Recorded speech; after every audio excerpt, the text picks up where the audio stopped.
Welcome back, everybody, to Self-Defense Saturdays. I'm Tyler. Can we start that over? I was looking down there. Sorry. Alright, start again.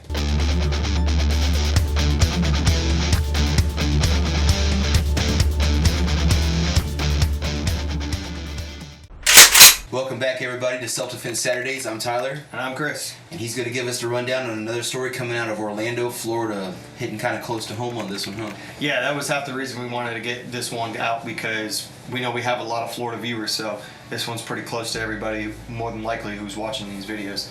So we've got one for a rideshare driver. I'm going to go ahead and just read the story as it's posted. A rideshare driver shot and seriously wounded a man early this morning in Orange County after the man struck her and his girlfriend while the driver was taking the couple to the hotel, according to deputies. The shooting happened about 12:40 a.m. on John Young Parkway on State Road 528. Detectives said the rideshare driver told them she fired her gun at the man after he charged her when she kicked him out of the car. The woman said that she had witnessed the man hit his girlfriend prior to them entering the vehicle and once again hit her inside the car. Investigators said the driver was also hit by the man inside of her own vehicle. Deputies said they received a 911 call from a driver who said she had picked up a man and his girlfriend in downtown Orlando.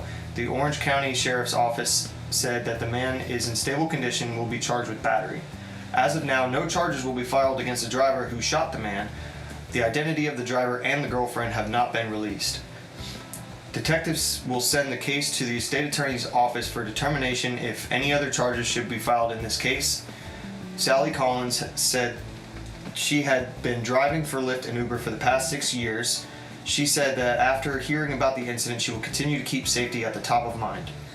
I've kicked people out of my own car, I've pulled over on the side of the road in a safe location and been like, "You're out."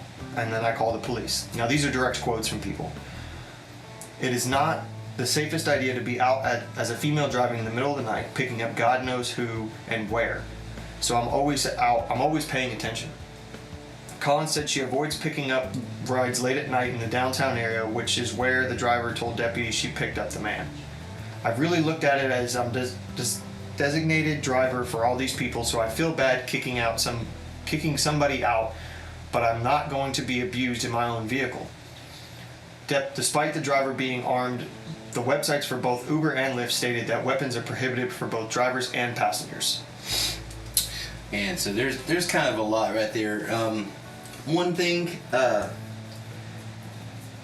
Lyft, that little thing that right on the end right there, Lyft, Uber, any employer that asks you not to, have a concealed carry license, within certain situations, like, bank teller, anybody at the bank, hospitals like that, we have security guards and people like that. I'm kind of down with those rules, a little.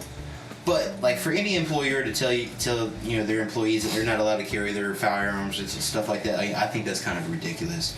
When we go to gas stations or stores or coffee places and there's a little sign that says no firearms, I about face. I'm not going there. I'm not spending my money there. I'm kind of against that. I'm kind of pro everybody be protected.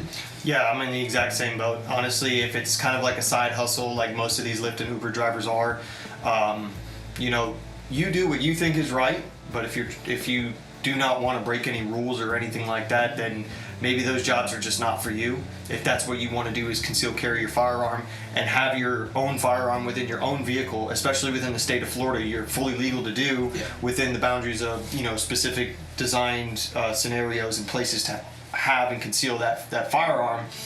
Just like you said, for that reason, I would probably never become one of those drivers, because I'm going to have my firearm with me wherever I please to have it within the law, and I'm not going to give that right up for whoever decides that they just want to tell me no. Yeah. And not only that, guys, like in these situations, employer, your firearm, your personal car, I kind of feel like that's a ask for forgiveness instead of permission type thing. Yeah. What somebody knows won't hurt them, and don't go around telling people, got the AK in the work truck. It ain't like that, Keep your concealed carry, stay safe at all times. And it is kind of crazy because you would think, like, that's your personal vehicle. They would have a little bit of wiggle room in that. Yeah, so the way that kind of works is like, as long as you're holding that firearm in a legal manner, the only thing that they can do is kind of cancel your employmentship. But it's still kind of ridiculous that they would even consider doing something like that within your own personal vehicle. Now, you also got to understand that they're looking at the fact that not everybody's a responsible gun owner, and you're picking up strangers, and not everybody's comfortable with that. So if they put it in the clause, maybe people see, okay, they're not supposed to have a gun, so they might feel more safe. As the rider. Yeah, as the rider. The rider might see those kind of clauses and stuff like that, and maybe make them feel more comfortable. Besides that fact, it is still your own personal vehicle, and even when it comes to other employers, you know, as long as you're doing things by the law, you're not really doing anything wrong. You're not gonna. The only thing that might happen is some kind of action against you with your employer. Now, if it's your main job, your main source of income, maybe you want to consider doing something else about it. But when it's a side job like that, forgiveness is easier to ask for than permission. Yeah, exactly. Okay, so back to the story. Yeah. The driver said that she had seen the man strike his girlfriend before even getting into the vehicle. She should have had done something then. She should have canceled the ride, called the police, especially if they were drunk and intoxicated. It could have been the whole reason that they needed a Lyft or an Uber or something like that. But that part shouldn't have been skated over by her. So I kind of taken some points away for her on that. But yeah, if she did see the man slap her before getting into the vehicle, some shit should have happened right then and there. She should have stopped everything. I'm not taking y'all anywhere. Or maybe got her separated from him.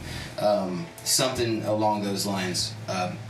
Yeah. And that is kind of a weird situation when you see a couple having an issue. It's kind of weird to step in, but you also have to think too, this is your personal vehicle. So you have to be responsible for your sanctum at the same time. Yeah, that's. I mean, just like we talked about in the last one, the castle doctrine. In the state of Florida, your castle extends to your own personal vehicle. Yeah. And I'm fully in agreement with what you said. It's again, like we talked about last episode with the neighbors, falling off of what they should have done. Right. Now, I'm not gonna fault her because maybe she felt nervous, or maybe she felt that driving them somewhere could help. She could try to figure out a way to help. Perhaps. But personally, if I see that, I'm canceling the ride and I'm gonna call the police and I'm gonna bring them to the situation as fast as possible, because that woman should not be being hit. Absolutely, and she had said it too. At least this Sally Collins lady, she keeps safety at the top of mind. So putting yourself in the situation, I kind of don't like the phrase, being a woman out at night or anything like that. I think that takes away from the freedom that a person may think that they have. It sucks that that's a phrase. It sucks that that's a phrase, but what makes that phrase equal is carrying a pistol in your bra or down in your waist or something like that. Or on your leg with a can concealment holster. Hey. But either way, that's the number one equalizer. God made Sam Colt made him equal, or however that phrase goes. God made all man, Sam Colt made all men equal. 10-4. And I believe that. And if your girls go out jogging, all that stuff, I don't think that day and night should be a delineation to where you feel safe. So getting that out of there, she said that she had felt bad about kicking somebody up, but at the same time too, sometimes a drunk person needs to walk home. Sometimes it's better for that drunk. Oftentimes they don't, but for an aggravated drunk person to walk home is probably better than... So when it comes to the self-defense aspect of this, there's not enough detail in here for us to give, at least personally, to give me enough of an opinion on whether she was in the right or in the wrong. Now, if she exited her vehicle and was being attacked, she would have to believe that her life was in danger. And now if this is extremely abusive man, like maybe he was very powerful and big, muscular, and he already had been attacking her, and maybe it really hurt and she was really afraid of her for her life, that will stand within the law. Mm-hmm. Now if she's inside of her vehicle sitting in her driver's seat and he comes opening the door and attacking her, now she's within 100% of that castle doctrine, and she's allowed to use her firearm. So if that is the case, where she was still within her vehicle, or the attacks were so brutal that she had no other way of defending herself, then she did what was right, and she did what she needed to do to defend herself. And also, maybe it was an eye-opener for the girl who was dating this man. Absolutely, that was the next point that I was fixing to get to. Hopefully the girlfriend in the situation can see how a small situation like this, a bad attitude, and a lover's quarrel, alcohol on top of that, firearm, things run wild fast when you're drunk. You know, I myself am not a drinker because I can recognize that in myself. One more point that I want to hammer home before we run out of here is Absolutely. Policy and law. This person obviously works for Lyft or Uber. It kind of sounds like both of them have that in their, work clauses, no guns and stuff like that. This is obviously a person who thinks, like-minded to us. I'm going to keep that thing at home with me, no matter what. It's kind of selfish for an employer to put their employees, even though this is completely voluntary exchange between people. These people are in downtown areas picking up drunk people in the middle of the night. Sometimes it could be a rural area in the middle of the night. It's kind of selfish to ask that person to do that job without a way to protect themselves. Like Chris had mentioned earlier, the worst thing that's going to happen is she's going to have repercussions by her employer, being Lyft or Uber. That's not a loss. It's usually a side hustle for most people. You're not making six figures, delivering food or picking people up off the side of the road. No. That's not the way it goes. So in that situation, that would be one of the rules that I'd break for sure.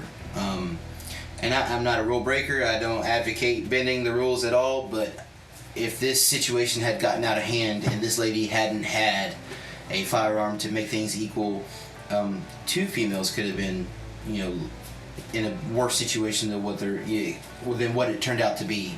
And at the end of that too, it doesn't matter if they're female or male.